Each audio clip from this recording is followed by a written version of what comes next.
Hi everyone, it's Donna here from Blind and Knitting. This is episode 3, so hopefully you've seen number 1, which was more of an introduction about me, and number 2 was kind of the start. So episode 3, gosh, and you know what, it's December, so we're all starting to think about Christmas and putting our Christmas tree up, and we've got my staff work do is at our house this weekend, so we're going to get a lovely local company to do a big grazing table for us. I'm really looking forward to that. That'll be something different for us and really nice. So that's what else have we done since we spoke last time? So it was my niece's birthday and we had a lovely barbecue. I can't remember if that was this one or that.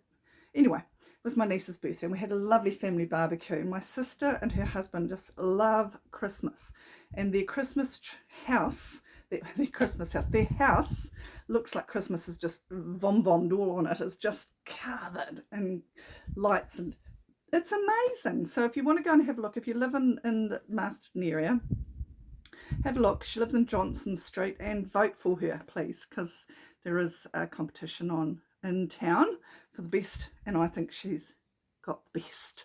Her and Tony work really hard pretty much all year round, and I think they've got something like, oh my gosh, I think something like 40 outside PowerPoints. I could be corrected, Trudy. If you're watching this, you can correct me, but outside PowerPoints plugs put in, because she did try the solar ones, and what she discovered was that the solar ones weren't as bright. So, and a funny story, my cousin who lives in Australia messaged her the other day and said, I had to laugh, he said, can you please turn your lights off because I'm trying to watch the blood moon and I can't see it with your lights on from New Zealand. So yeah, she's got quite a reputation, but it's just wonderful. Really good community spirit, and good on her and Tony, Trudy and Tony, for doing it. It's really wonderful, really proud of them. So yeah, Christmas is sort of round the corner, so it's all planning. I must admit I haven't done any Christmas knitting, although I never really do, to be honest. I don't know. It's so hot at Christmas here, and so it's not really knitting season. And I'm watching heaps and heaps of podcasts, and of course they're all sort of Canada and Alaska and Norway, and it's like they're all making beanies and mittens and stuff, and it's like, oh my gosh, no, not for over here. So yeah, we're a little different over here, that it's summer, so that kind of changes things a bit. But yeah, it's been a hectic week at work, I have to say. I'm a social worker, so I support families that are vulnerable, and I do EAP work, which is employment assistance work. So there's a lot going on at the moment, fair to say. So that keeps me really busy during the week. It's sad that it keeps me busy, and I always kind of want to work myself out of a job, but never do. But anyway, I do love helping people, and really seeing the light bulb moments and people turn on and going on for things like that. I'm just following my notes so that I don't miss anything. So thank you guys for watching the first ones, and thank you for subscribing. And if you want to subscribe, just click the button down the bottom again to subscribe, so that you know when I'm coming up. That would be really cool, and really love. I've had some comments already on my page, and yeah, really lovely. So thank you very much for that. What else has happened over the last week or so?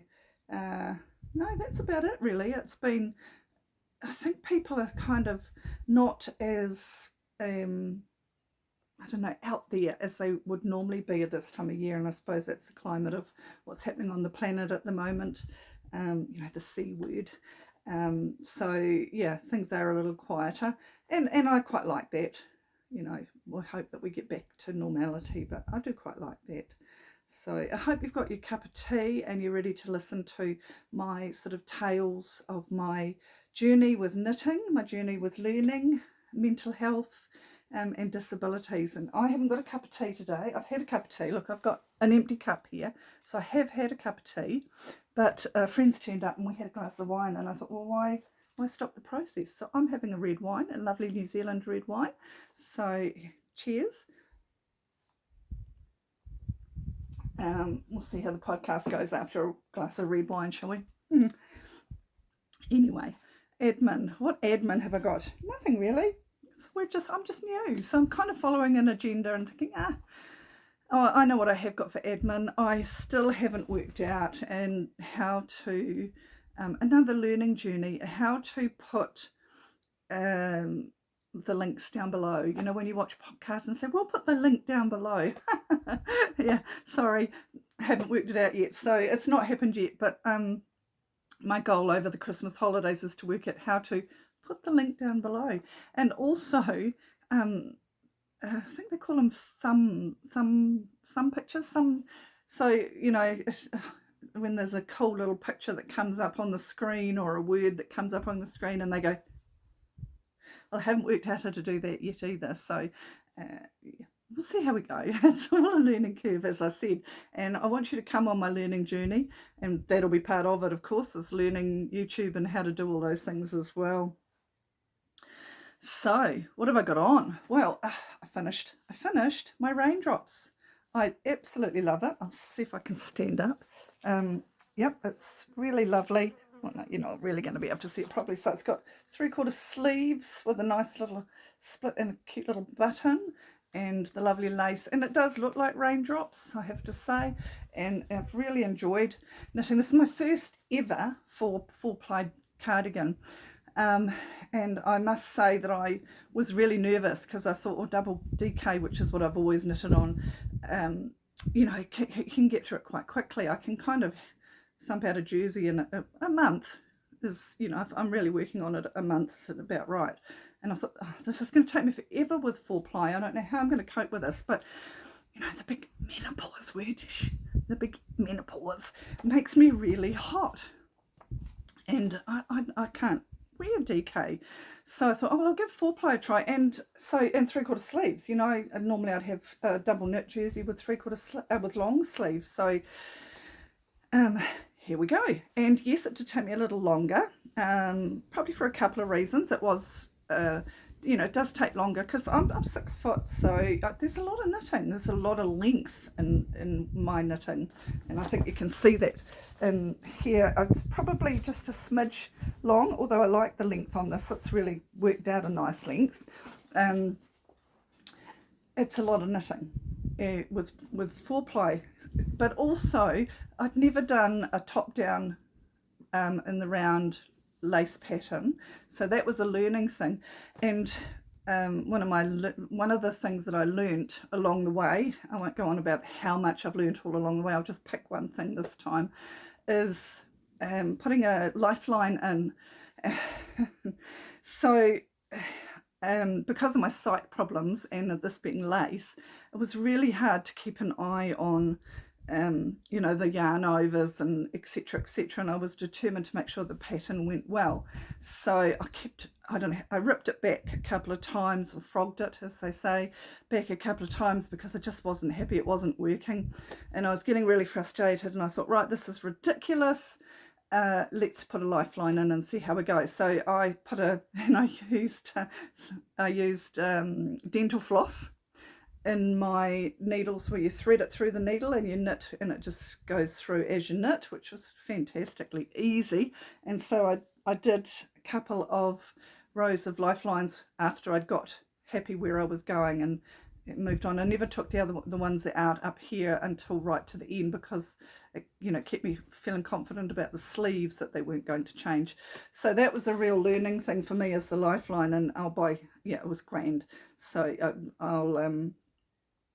I'll keep that one up, especially for 4-plies, which are, you know, quite tricky to pick up the stitches, etc. So that was really quite a learning thing. But I'm super proud of it. It is, and I have said this before, and I promise I will try and put the links down below. But to be honest, it is a learning curve.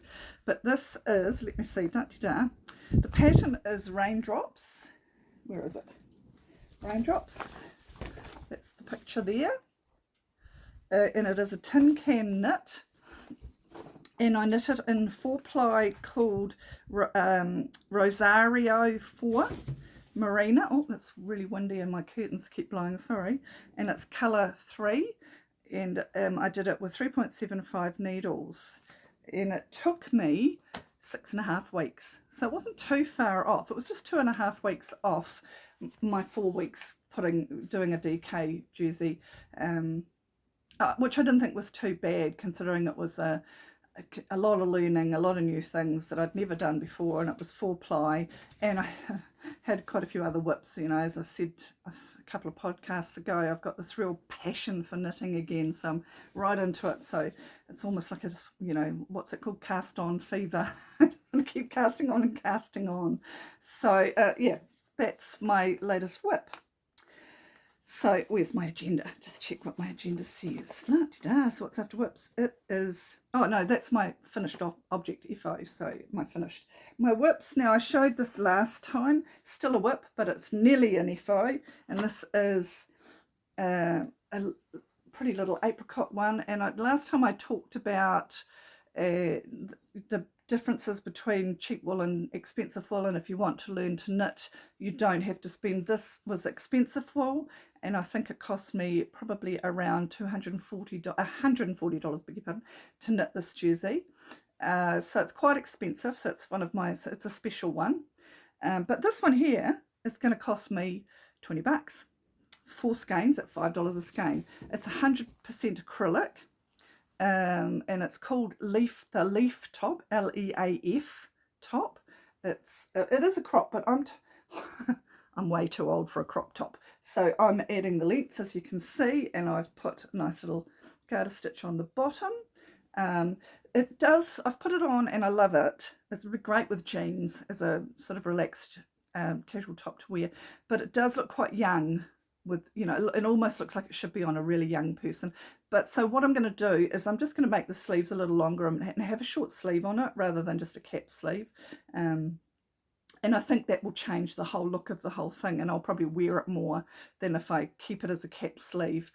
And last time I talked about it, and I'm sorry, Leaf, who I've got all the statistics written down here, who made it. It's called Leaf Top, and it is by Burnett Designs. It's a fairly old pattern, 2008, and I did it in a 12-ply Uncle Bill's wool called Denim, and it's 100% acrylic, and I did it on a 5.5 needle, so it just came off the needles really quickly. I think it's taken me 3.5 weeks, but that's also while I've been finishing this and doing another whip as well, so not too bad going. But I do have to apologise to Burnett Designs because I got lost in the pattern. I started doing the pattern and I quite liked it, and I was enjoying doing it. It didn't put a lifeline in, that you know, lesson number 1, and I could not work out whether it was me or the pattern, and I was getting really frustrated, and I just threw my hands in the air and I thought, right, I'm just gonna throw some holes in there. As long as they're symmetrical, I'm sure it'll be fine. So I finished it off just making it up along the way. So I don't know if you can see that very well. You know, the top half is the leaf pattern, the bottom half is just me making it up along the way. So I'm sorry to whom wrote Leaf Top. I think it might be my vision problems. In fact, I'm sure it was. So, but I don't think they'll be far off. I think, you know, I might finish this off. Got a work due tomorrow, so I might not get much knitting. Maybe tonight or early in the week I'll get that finished, and that can be blocked and ready to wear. And that might be my next FO for the next program, which will be pretty cool. So that's my FO. My other one that I showed you is this one here, which I've done a little bit on, but not a huge amount. So kind of, when you get to the basic knitting, you know, when you just get to straight stocking stitch or just the body of the work, it's really nice to start a new one and do the intricate work on that one when you feel in the mood. So a great, you know, Saturday morning or Sunday morning for me, when the light is good and I can see better, I can do those intricate sort of getting started ones. And then at night time, you know, maybe tired, and so you can kind of get on with those just TV knits really. So it's nice to have an option. So this one that I spoke about last time as well is called Gemini, and that's it there. Gemini is, I'm doing in 100% cotton. So it's going to be a nice little summer top, and it's got the coolest little pattern. It's really simple. So I'm quite enjoying that, which is nice and simple, and I haven't got lost on it yet, which is nice, or made mistakes. I do question whether I should put a lifeline in it just in case. But I've never, so I've crocheted with 100% cotton a lot, but I've never actually knitted with 100% cotton. Oh, no, I tell a lie. I've done dishcloths. But it feels quite ropey, and it was a bit hard on my hands, I have to say.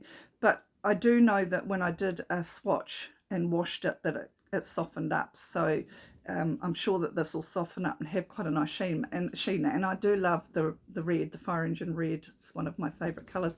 Is pink, as you now know, because I think the last two I've worn are pink. So looking forward to that one.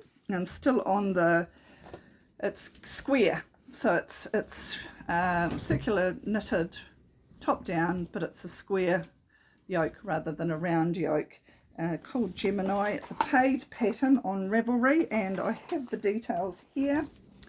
Da-de-da, it is. Let me find a page. Sorry, I did. Oh, so organised, I'm disorganised. It is Gemini by Jane Richmond, and I'm doing the second to last size, and it's an 8-ply 100% cotton, and I'm doing them in 4mm needles. So I'm really looking forward to what that's going to look like. Should be cool.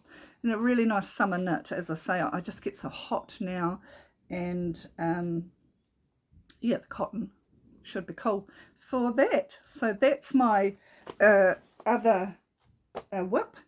I do still have my socks, which I showed you last time. I haven't even touched them.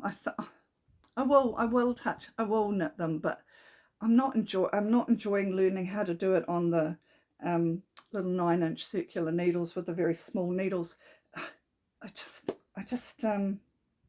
Yeah, I think it's just a thing. I don't know, but I'm not enjoying it, and I haven't picked them up, and I think that's not a good sign anyway, is it? So next is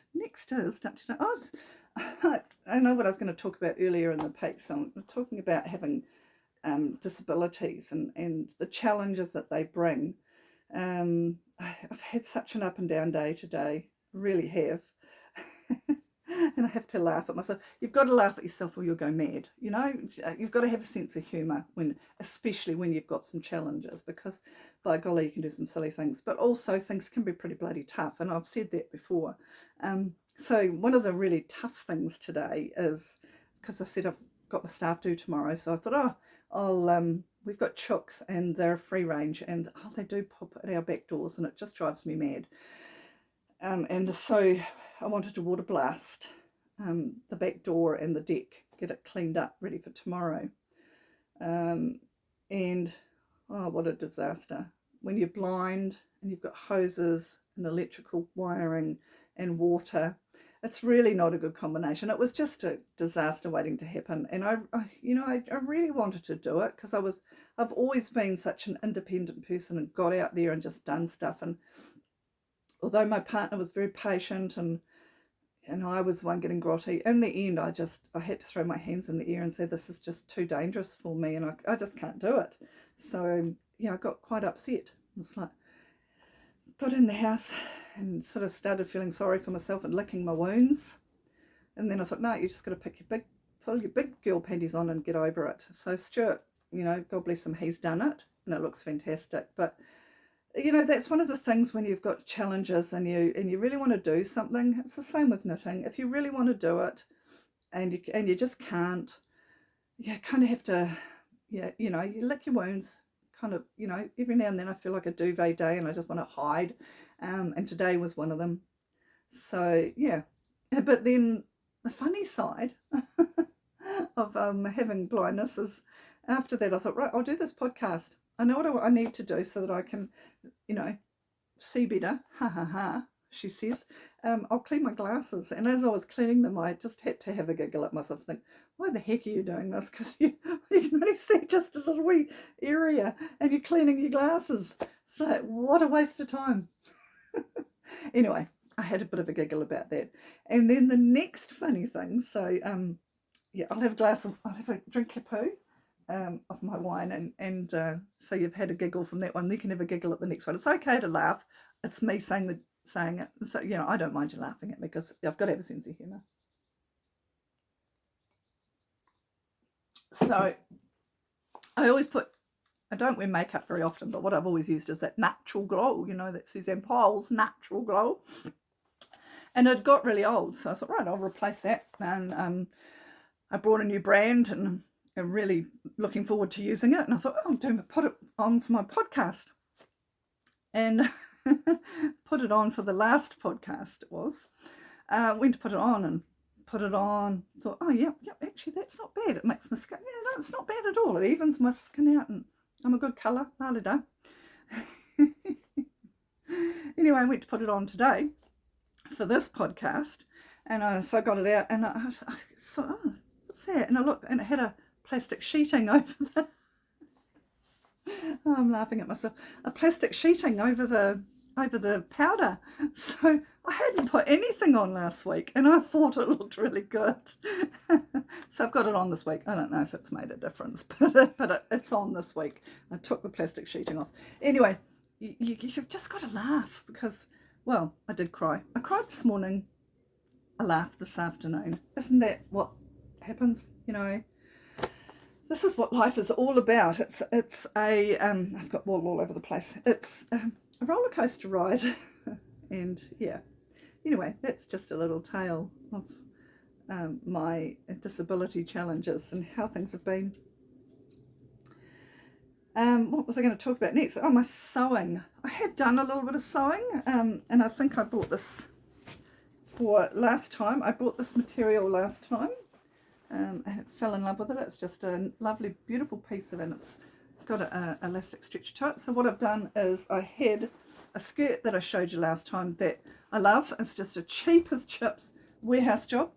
And I've lived in this. It cost me $8, like a billion years ago. And so I thought I'd cut a pattern off it, which I've done. And I made a pencil skirt. I've made it.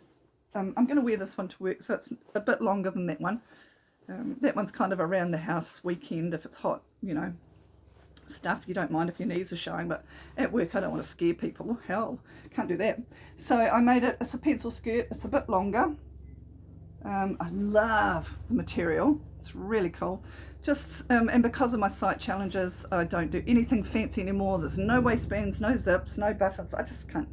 Well, I could do them, I suppose, but it would take me a long time, and it's probably let's just keep it nice and simple, and then I actually succeed and at something and feel good about it. And I'm really happy with the skirt. So it's just got a simple elastic, put a little elastic around it, and yeah, it pulls on.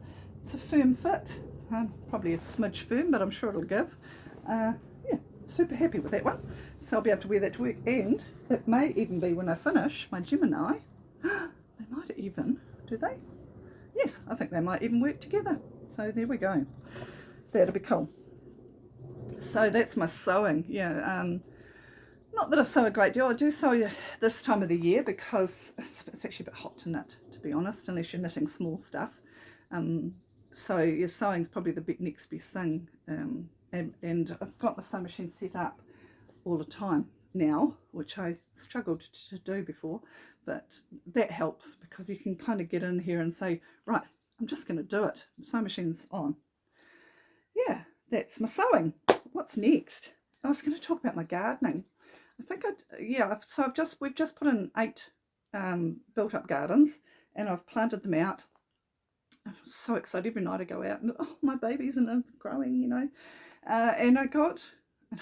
I ate it, so I can't even show you it. I've got planted, which I've done every year, radishes, because I think that's yummy. I can eat them like lollies, and they remind me of childhood because we always had radishes as a kid. They're great in salads, and they're so crunchy as just like a lolly type thing. So I always grow radishes, the round ones which are sweeter, and the long white ones which are a little bit hotter. And they're quite cool dipped in salt too. Don't do that so much as I've got older, but used to. Anyway, I pulled out my radishes to have a nibble on the other day, and there was a great, it was about It looked like a carrot. It was really long, but it was white. I've never seen anything like it. It's like, what? And if I can work out how to put a thumbnail up, there's a photo. If I can't work it out, imagine my little round red radishes and this great big long one. So I put it on Facebook. My son's a chef, and other family members all commented and said, oh, we think it's a daikon, Diakon. I'm assuming you say daikon or diakon. But it was super yummy. It was quite peppery. It would be really nice in a stir fry or something. But so I ate it anyway. But yeah, that was a bit of a surprise. Must have been an odd seed in the packet, just out of the blue, because I certainly didn't plant them. But yeah, so my radishes are really flourishing, and I'm picking those at the moment to put in salads. Lettuce salads. I've got all sorts of lovely greens and salads already out there. My potatoes are flowering. It's just coming along nicely. However, my chookadoos got into my little garden and they ate my cauliflower. Leaves, cauliflower, everything, just left a stalk. But Stuart and I are working on trying to get the run built so that we're hoping that the chooks will have 2 big runs and we can alternate so that they don't, they can stay in their runs, but when they've kind of got, like if it's too muddy or there's not enough grass or scratching, they can go over to the other one so they don't get bored. At the moment we let them out for a run, and they can still get out when they've had these 2 runs, but not as much. Yeah, because I was really angry. They hate my collie, but that's what happens. They're just animals. They don't know that they've done something wrong. So how can I be angry at them? Anyway, that's my gardens. It's going really well and I'm so enjoying it. And I don't know if I have told you this, but there are positive ions in soil that support or promote antidepressant, so that they make you feel good. So get in the soil, get some dirt under your fingernails, and you can get some positive ions, and that will make you feel good. It'll give you a positive boost, and it sure does. And not only that, you're eating healthy food, which is another story, because yabba, I'm good at it. My brother in Tauranga, he had a cancer scare, quite a serious cancer scare about 10 years ago.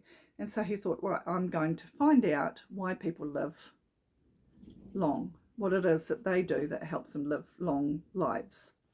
And there was 2 things that he found, and researchers backed him up, because he's right. The first one was that they all had a veggie garden, and I guess what that does is that they're eating good, healthy produce, but also they're getting out in the soil and the physical and doing the exercise.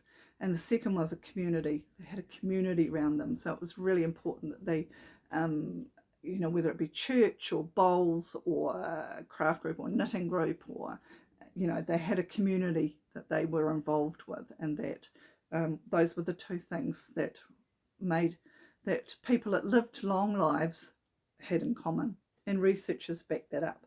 So get yourself out there with a veggie garden. All you need is a tomato plant and a silver beet and a spud. Just start with something really simple, and it doesn't have to be anything flash. You can plant them down the side of the garden. Yeah, so I'm really enjoying having my veggie garden again. It makes me smile. What else have I been doing? So I've been reading a book. Well, I'm on to series 6 of books, and it is Outlander. Now I know it's a fairly old book now, but I am absolutely addicted in this Outlander. I can't leave it alone. So I've been reading. Well, not reading, because I obviously can't read them, but audio. So I've been listening to audio of Outlander. I'm series 1, 2, 3, 4, anyway, right through. And I don't know if you've read them, but it's about a woman who travels through time, through rocks, and ends up in Scotland in the 17th century, in the 1700s.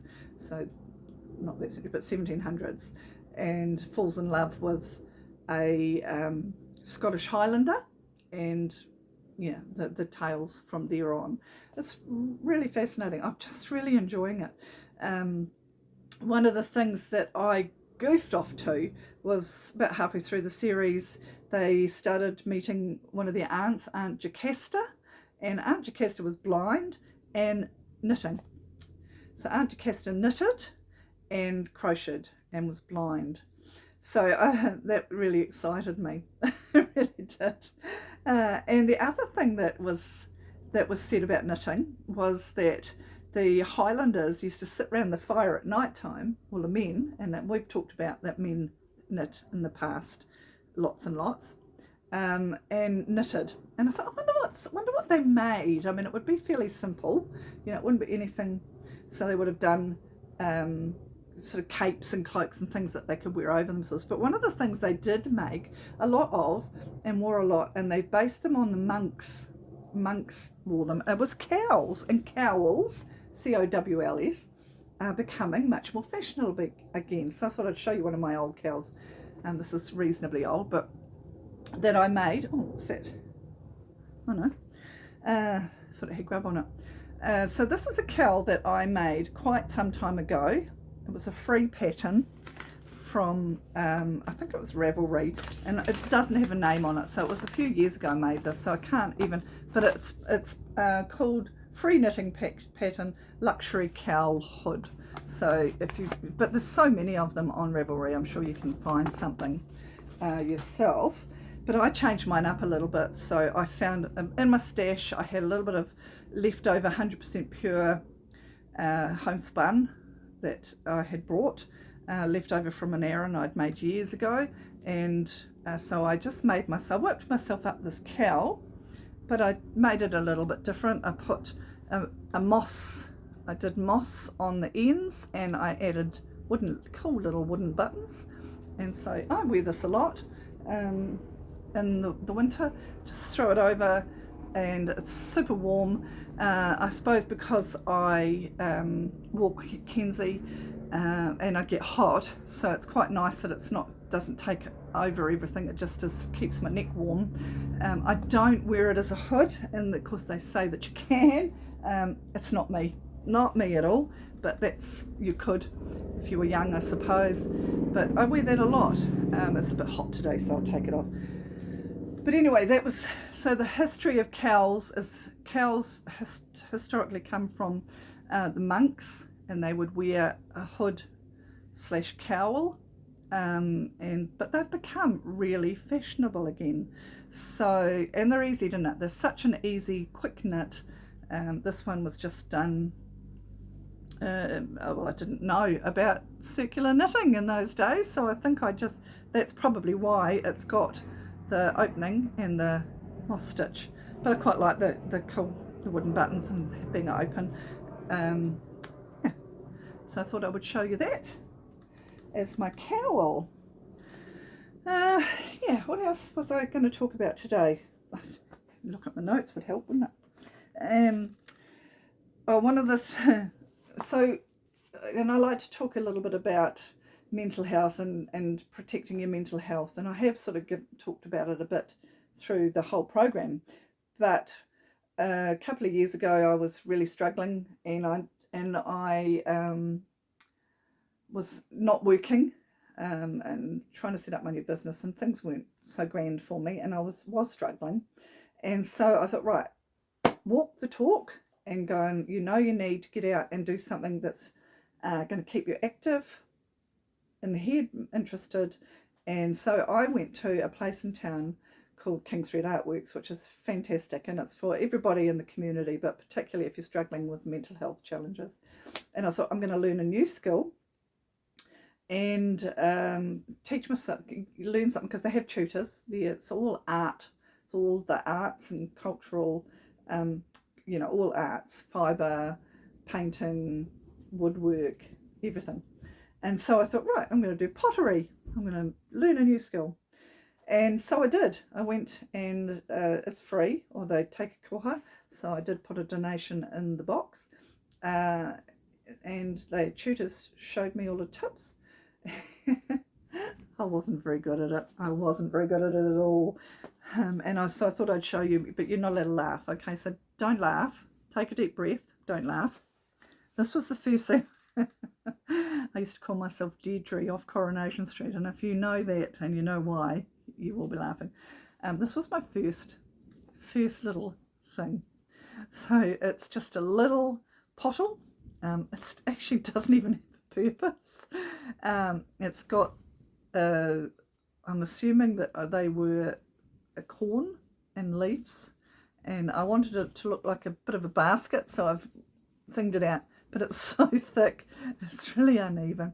But you know, I laugh at myself, but mentally, it was so good. It was so good just getting in and doing something with my hands, finishing a product, and yeah, achieving something and learning something new. And it was really distracting from what was going on in my head.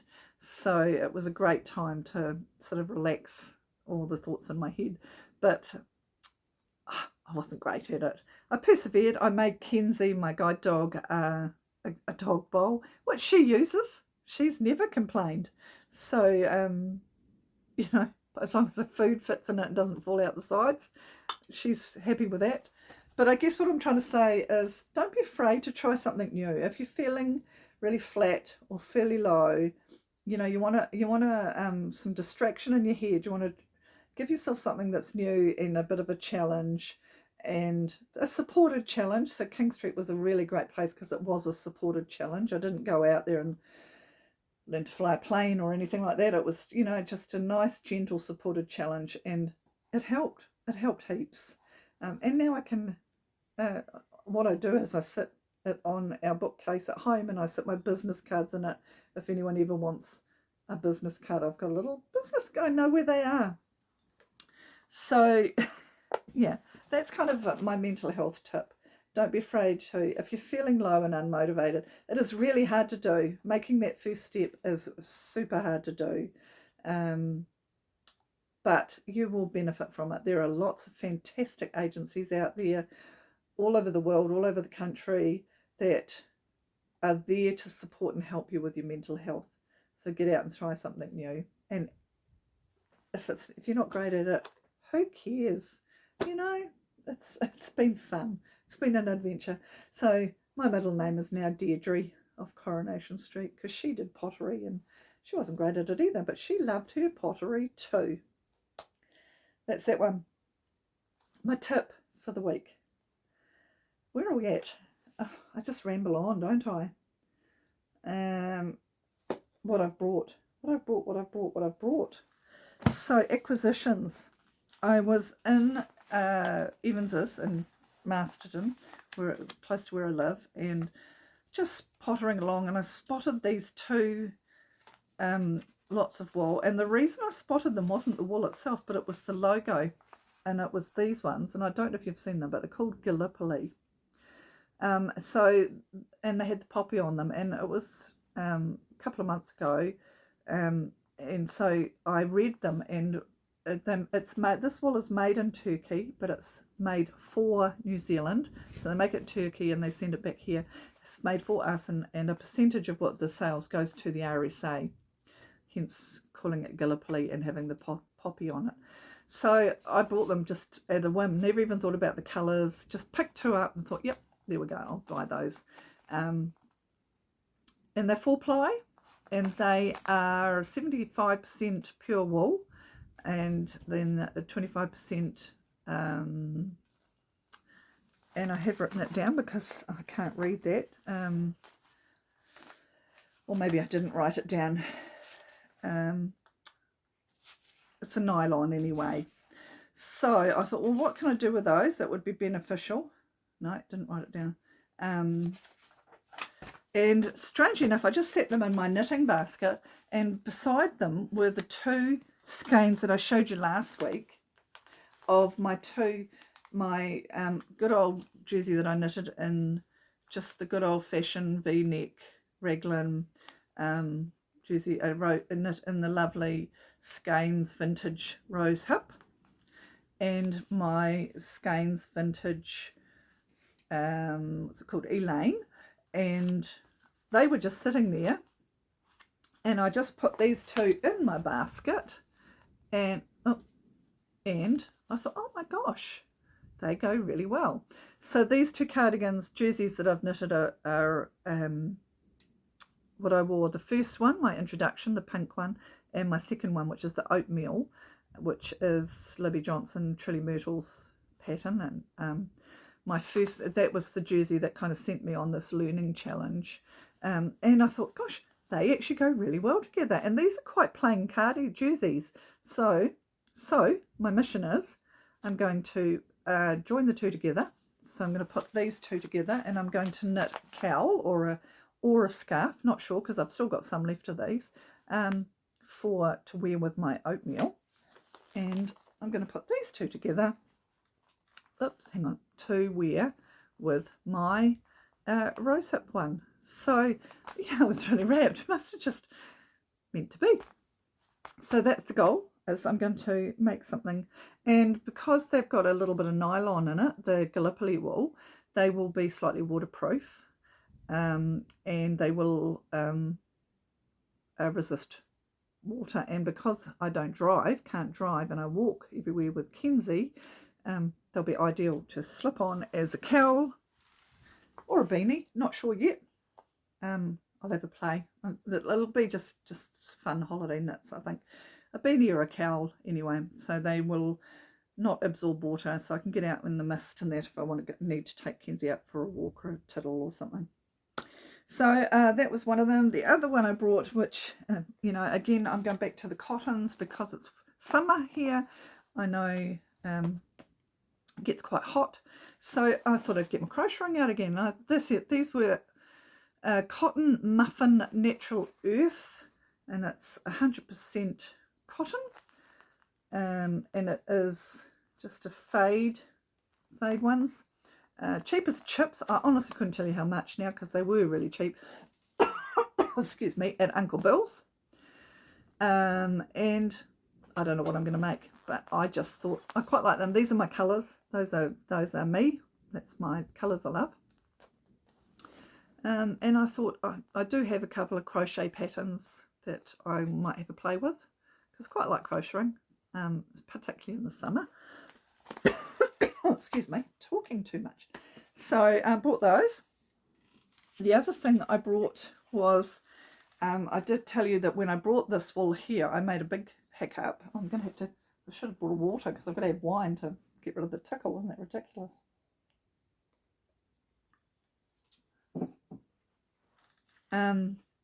When I brought this for my raindrops, which is the Rosario 4, I don't know what went wrong. I think I just had a brain explosion. What do you call it? When you... Anyway, I don't think my prefrontal cortex was on full kilter anyway. And I said to the lady, look, I'm 6 foot, I'm an XL. Excuse me, sorry. And I want enough, I didn't have a pattern in mind, I want enough to knit a jersey. And she had to order it because it was COVID, and they rang. And when I went to pick it up, the lady said, oh, you do realise how expensive it is, don't you? And I went, how much? And she said, $270. And I thought to myself, I won't even say what I thought to myself, but I'd ordered it. And I thought, okay. So I bit the bullet. And anyway, I got halfway through this, and I thought, there is no way I'm going to use all of. So this took 6 skeins. Sorry. And I'd bought 12. So I've got 6 left. So rather than take them back, because it's a really pretty wool, I thought I would do something with them. And it's got a burgundy fleck through it, really quite nice burgundy, and it's also got a really quite nice mustardy gold and a lilac fleck. But I was just, when I was in and I saw the Gallipoli beside it was a burgundy, just a plain, good old 100%, where is it? It's called Broadway. I only brought one because I'm just going to do some playing around, really. Broadway, it's a merino DK, 100% merino superwash, and so I'm going to do some swatches, and I thought, really I want to see, because I don't know whether my site will be able to do it or not. A lot of people are knitting two together. You know, they'll have two yarns and knit them together. What do they? How do they say? I held a mohair and a 4-ply together. So I'll see, because I think I don't want another one of this wool just as it is, as much as I love it. And the other option was maybe to get something to do a fade. I'm going to have a play anyway. So I picked this up just to have a play. I quite like the idea of the burgundy, although I do like the idea of sort of goldy sort of mustard. Not a colour I wear normally. I'm probably more, leaning to this, but have a play. So I'll keep you informed on that one. So, and that will consider my stash, and it will get used, but don't know what on. I'm thinking I do like Libby's Truly Myrtle. She's got a couple of cardigans. I think one's called Rebel. So I'm kind of wondering about something like that.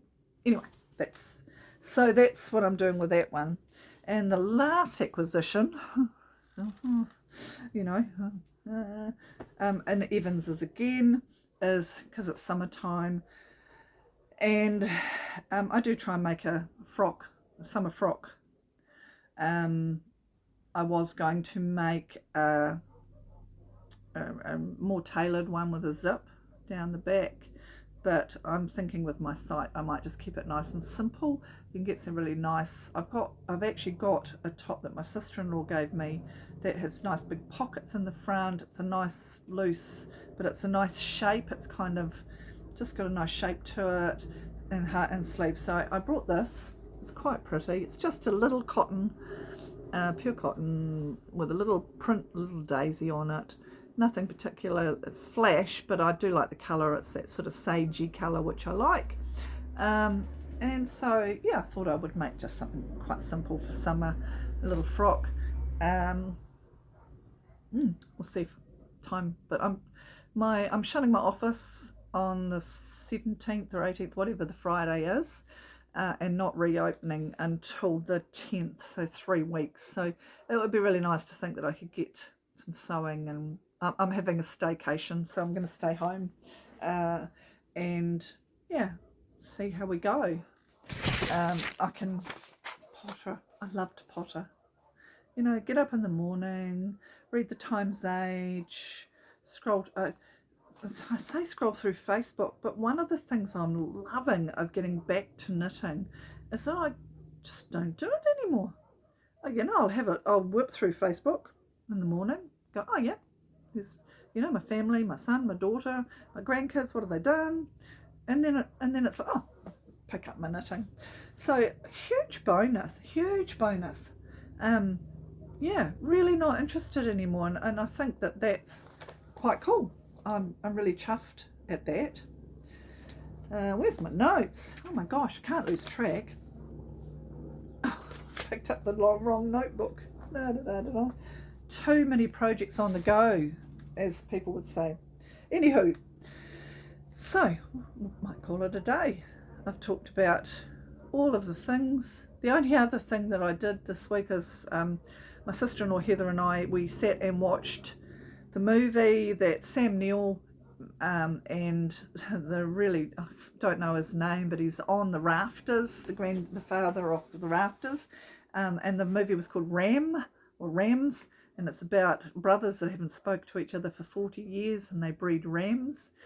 So we sat down last week. It rained last weekend, so we thought, we'll sit down and watch a movie. And so it wasn't as funny as I thought, but I do, the acting was brilliant. When you've got really good actors, even if the movie's a little bit dry, the actors make it. So I quite enjoyed that. It was just I think it was Sunday afternoon, lay on the couch and just watch a light movie. So that was a bit of fun too. So there we go. Talked about my all these terms that I've learned. My FOs, my whips, my acquisitions, all these new terms. I've got a staff do tomorrow, so I better go and get myself sorted ready for that. And you guys have a good week. and we'll see you next week. Bye for now.